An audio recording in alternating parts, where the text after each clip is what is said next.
Mes sœurs, mes frères, bienvenue en cette méditation sur les textes de ce mercredi 18 octobre 2023, où nous faisons mémoire de Saint Luc, évangéliste.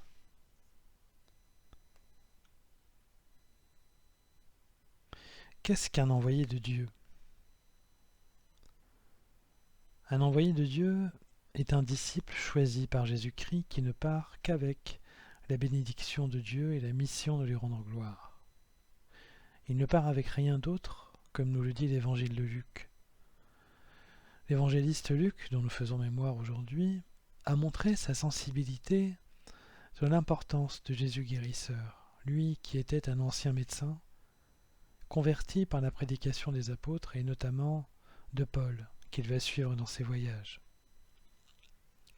Dans ce passage de son évangile, qui nous est offert à les réflexions de ce jour, justement, il décrit l'envoi des 72 nouveaux disciples envoyés prêcher la bonne nouvelle qui partent sans rien, sinon avec la parole de Dieu et la paix de Dieu.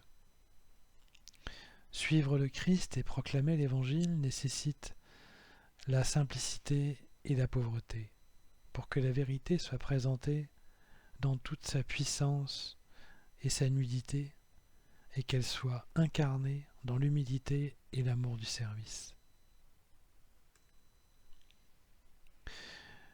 Luc sait de quoi il parle lorsqu'il retrace l'aventure spirituelle des apôtres. Pour lui, non seulement dans ce passage de l'Évangile et de l'envoi des disciples en mission, mais aussi dans les actes des apôtres qu'il a écrits vers la même époque, vers 65-70 après Jésus-Christ, les apôtres partent en mission avec le souffle de l'Esprit, et rien ne leur résiste. Tous les murs des consciences fermées, des habitudes et des convenances tombent pour ouvrir sur le château du royaume du Sauveur qu'ils annoncent dans des prédications extraordinaires. Une de leurs missions principales est de guérir les personnes, à la fois extérieurement et physiquement, mais aussi intérieurement, conformément à ce que dit Jésus lors de l'envoi des disciples dans l'évangile de ce jour, lorsqu'il dit « Guérissez les malades qui s'y trouvent et dites-leur, le règne de Dieu s'est approché de vous. » La guérison des malades est symptomatique d'une guérison intérieure qui lui est antérieure, qui la précède. C'est d'abord la compréhension intime et l'assurance intérieure que le règne de Dieu est présent et guérit les personnes, les soulage et les console. Cette perspective fait croître l'espérance chez les auditeurs des disciples. Mais les envoyés de Dieu doivent aussi supporter les difficultés qu'ils rencontrent dans leur apostolat. Ce que rappelle l'apôtre Paul dans sa lettre aux Philippiens de ce jour, lorsqu'il dit « La première fois que j'ai présenté ma défense, personne ne m'a soutenu. Tous m'ont abandonné. Que cela ne soit pas retenu contre eux. Le Seigneur, lui, m'a assisté. Il m'a rempli de force pour que par moi, la proclamation de l'Évangile s'accomplisse jusqu'au bout et que toutes les nations l'entendent. » Ici, Paul relate les difficultés qui ont pu être les siennes lorsqu'il a fallu convaincre les apôtres de son envoi, lui aussi en mission, après avoir connu le Christ Jésus sur le chemin de Damas. Dans d'autres lettres, l'apôtre relate des mises en prison fréquentes, sa surveillance dont il fait l'objet en résidence surveillée et les violences qu'il a pu subir de la part des foules et des pouvoirs en place. Toujours, il garde, malgré les dangers et les obstacles, la force de persévérer par Jésus-Christ et pour lui.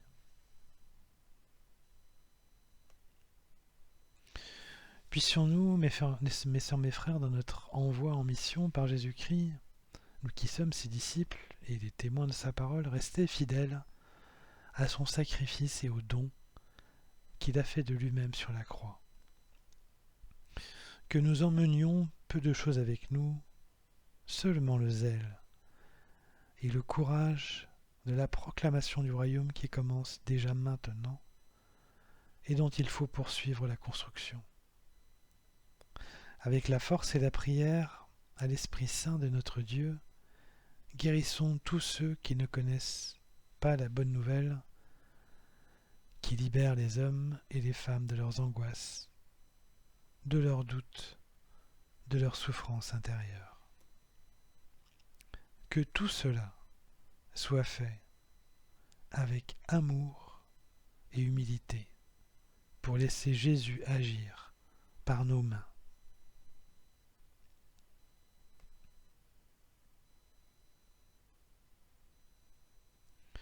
Mes sœurs, mes frères, après cet instant de méditation sur les textes de ce jour consacrés à ce qu'est un envoyé de Dieu, je nous invite à la prière.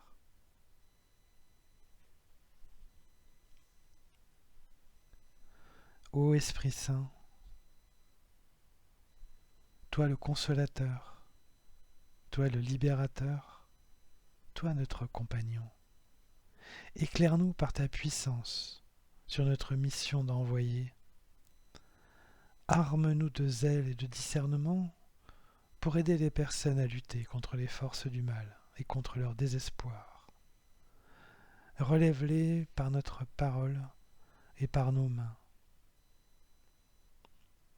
Que ta bienveillance et ta douceur embaument nos consciences pour que nous aussi nous soyons transformés par toi et devenions des exemples vivants de Jésus-Christ. Pour la seule gloire de notre Dieu aimant, où souffle en permanence l'amour entre les trois personnes, le Père, le Fils et le Saint-Esprit. Ô toi, Esprit Saint qui fait souffler cet amour en la divine Trinité et entre les humains, reçois toute notre reconnaissance et notre volontaire obéissance. Amen.